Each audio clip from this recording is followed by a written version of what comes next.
email. He spoke to me. He said, I hate that band you were in before day. You could be on MTV. He's a street.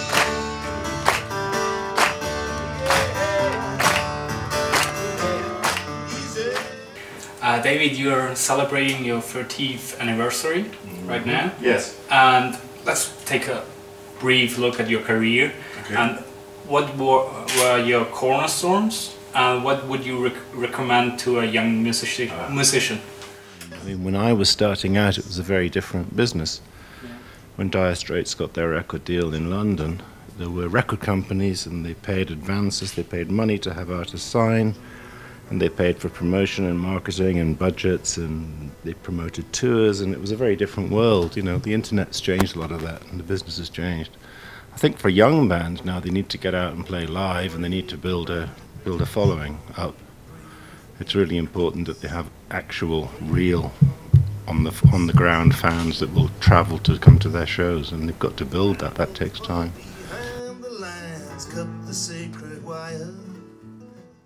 Do you think it became harder? Yeah, of course, yeah. Inevitably, the business is much harder than it used to be. Because of the internet, or because of what?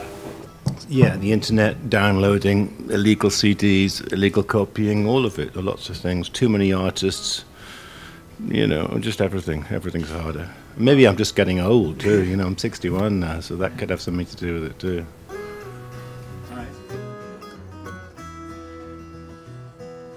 Come on, baby, take my hand, waltz me off to Wonderland. Happiness is me and you. For me, it's hard to understand because you founded the Dire Straits, one of the most successful bands in the world. Sure. And you left them after 3 years. Yeah. Why?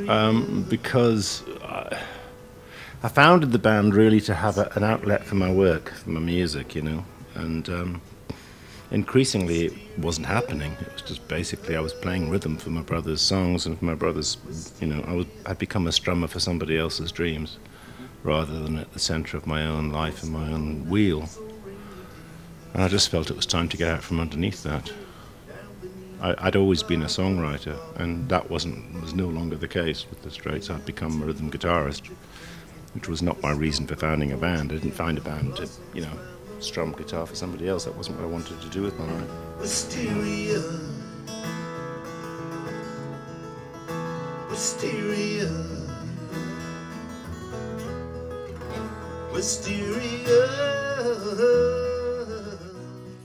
How would you describe your own music? In that tradition, I think, really. I don't think I don't. Yeah, I think I'm still pretty much ploughing that similar furrow of the singer-songwriter. I mean, it's not a time for the singer-songwriter. We live in an age of visual mediums now: television, internet, YouTube. The singer-songwriter was kind of came to the fore in the 70s because it was the period when people listened to music for the first time. They had hi-fis and they had headphones, and suddenly they had Sony Walkmans. But we're talking about, you know, 30, 40 years ago. It's a very different world now. And music is no longer really that powerful thing that it was for us as kids. It's just another thing. He said, sign that name on the dotted line. Everything will come for free on easy street.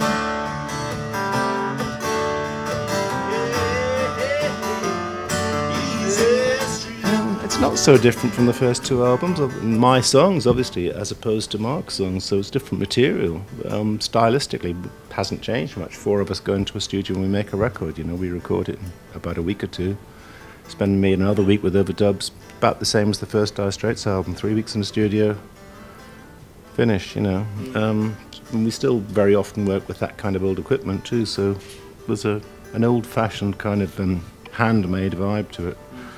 I don't know. I don't make that comparison. I mean, to me, you know, I left the band in 1980, and I haven't thought about it for 34 years. So it's not really something that I kind of have in my consciousness, you know. Probably because you were.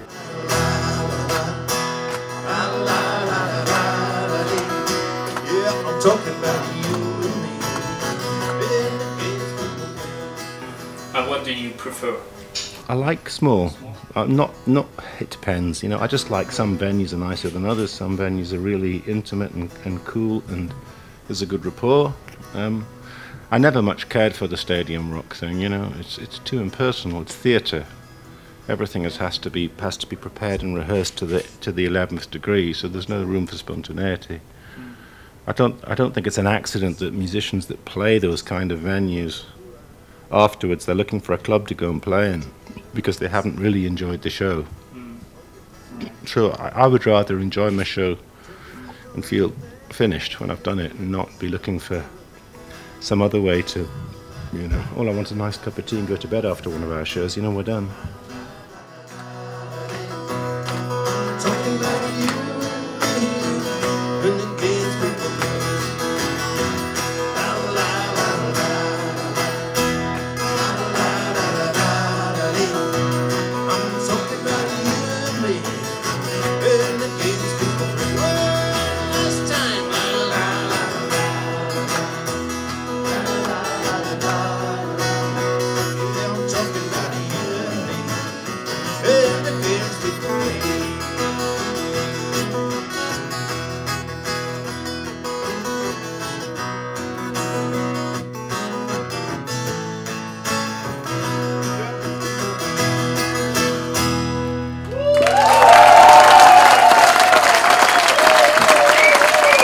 Thank you very much indeed. Thank you so much.